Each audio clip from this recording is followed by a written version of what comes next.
welcome to an episode of Historically Marked.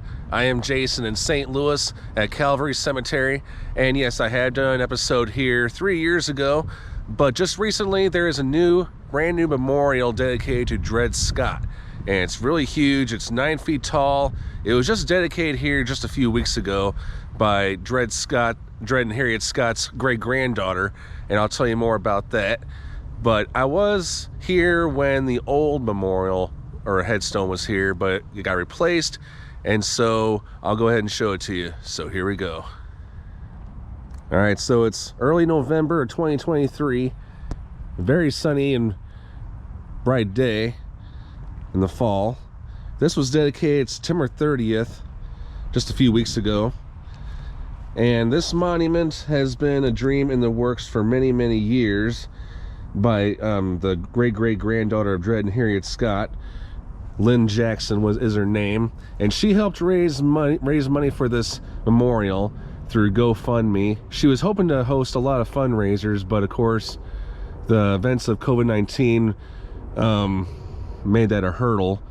But that didn't stop her from raising so much money. I mean, because she had a problem with, you know, not with the older memorial being, or the previous memorial being small, but I mean, a lot of people were having a hard time finding it.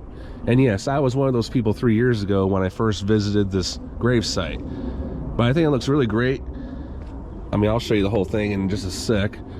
But yes, here is a nice picture of the late great Dred Scott. And again, he is interred here. No one knows what his exact birthday was, but most historians point to 1799.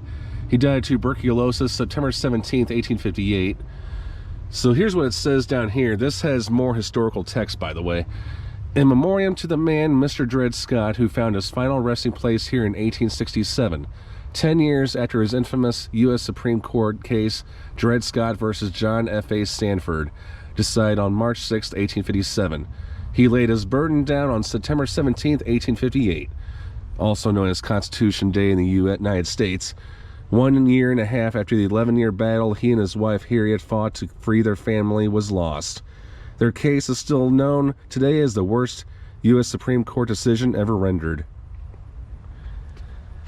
And that was a consensus by scholars. I mean, yeah, there's definitely, I think we can all agree. I mean, it's sad, and you know, it's a day that, it should not be erased, but I think people should learn more about it so we can learn from our past mistakes in United States history. And a couple years ago, I also put out an episode about the two guys who inspired the song Stagger Lee, and one of the places where the guy was buried was in Greenwood Cemetery, and that's where Harriet is buried. I did briefly show her grave. So she was born around 1820, died in 1876, but it also says here, Harriet Scott, co-plaintiff, 2 daughters, Eliza and Lizzie, are buried in the historic Greenwood Cemetery in St. Louis, Missouri. And that's actually more in Normandy, but yeah, Normandy, St. Louis. Now, buried here also, and I probably knew this, but maybe I forgot about it, but Gates W. Madison, who is the grandchild of Harriet and Dred, is also buried here. But he didn't live that long. He was alive for 1.5 years, January 29, 1862 to August 1st, 1863. The first grandchild of the Scotts, he was interred with his grandfather in 1863. Gates was born to Eliza and Wilson Madison, the first of 6 children. And on the base, nothing down here, but there's a Bible verse, and there's also something from the Declaration of Independence, if you guys want to pause and see that. Now I'm on the other side of the monument, and there's more quotes from the Bible, including Isaiah and Job and Psalm, and then there's also a quote by Frederick Douglass, but I'm going to read the center one, starting from the top. His courageous journey to sue for his family's freedom began with his wife Harriet on April 6, 1846. On March 6, 1857, the Dred Scott decision was read by U.S. Supreme Court Chief Justice Roger B. Taney. He declared that Dred Scott was not a citizen. He could not sue in court. This case became a national catalyst for the U.S. Civil War. The Dred Scott decision helped persuade Abraham Lincoln to continue his political service. The Civil War victory by the North brought about the end of slavery, which was ratified by the 13th Amendment. The 13th, 14th, and 15th Amendments are a direct result of the Dred Scott decision. The Dred Scott family was freed by Taylor Blow, a son of Scott's original owner.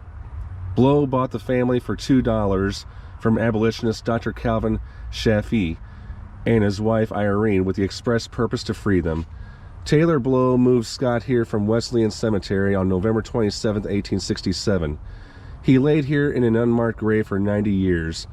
Father Edward Dowling rediscovered Scott's burial site. The granddaughter of Taylor Blow, Mrs. Harrison of Pennsylvania, donated his original headstone in 1957. The Dred Scott Heritage Foundation honors his heroic fight as a man for the ages.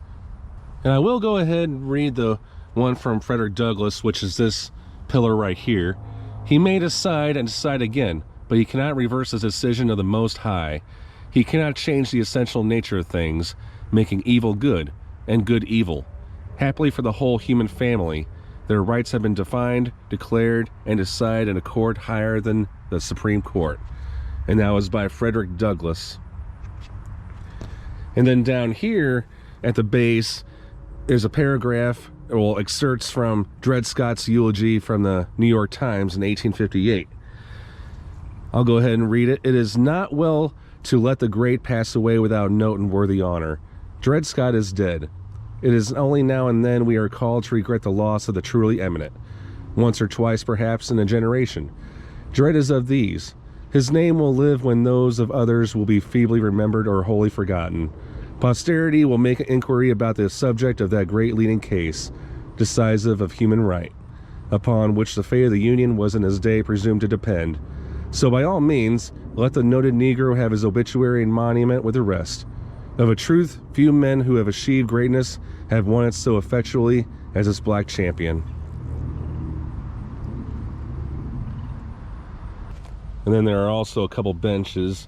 This one's, of course, says the Dred Scott Heritage Foundation. Let me see about the other one. With gratitude to the Mellon Foundation and many generous donors.